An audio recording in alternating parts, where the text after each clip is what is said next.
நேற்று நான் நல்லா ஏமாந்து போயிட்டேன். எப்படின்னா யூடியூப்லேயும் சரி வாட்ஸ்அப்லேயும் சேட் மேலே சேட் வந்துருந்துச்சு. அக்கா உங்கள் ப்ரௌனி எனக்கு வேணும், நீங்களே வந்து எடுத்துகிட்டு வந்து கொடுக்கணும் அப்படின்னு சொல்லிட்டு.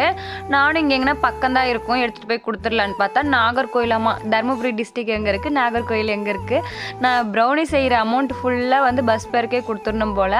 அதனால வந்துட்டு கொரியர் வந்து போடுறோமா அப்படின்னு கேட்டதுக்கு, கொரியரில் எங்கள் ஊரில் இல்லைங்கக்கா, நீங்கள் டேரெக்டாக தான் வந்து கொடுக்கணும் அப்படின்றாங்க. எனக்கே பக்குன்னு ஆயிடுச்சு, எப்படிமா அப்படின்ட்டு. சரி நிறைய நேரம் சேட் பண்ணிட்டு நீங்கள் என்ன படிக்கிறீங்கன்னு கேட்டால் நான் 5th ஸ்டாண்டர்டுன்றாங்க.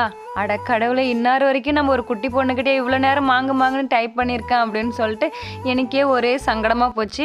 அதுக்கப்புறம் வந்து அக்கா உங்களுடைய அணி கேட்கணும் எனக்கு ரொம்ப பிடிக்கும், டெம்ப்டிங் ஆகுது அப்படின்லாம் சொன்னாங்க. சரி ஓகே, எனக்கு ஒரே சந்தோஷமாக போச்சு. அதுக்கப்புறம் நம்மளுடைய வீடியோவும் நாகர்கோயில், ஊட்டி நிறைய வந்து வாட்ஸ்அப் பண்ணுவாங்க, அக்கா இந்த ஊருக்கு டெலிவரி பண்ணுவீங்களான்னு சொல்லிட்டு. அதுக்கப்புறம் இந்த குட்டி பாப்பா என்னச்சுன்னா, இந்த சேட்டில் எனக்கு ஒரு வீடியோவாக போடுங்க சிஸ்டர், நாளைக்கு நான் பார்ப்பேன் அப்படின்றதுனால அவங்களுக்காக தான் இந்த வீடியோவை போடுறேன். இன்னொரு வீடியோவில் சந்திக்கலாம்.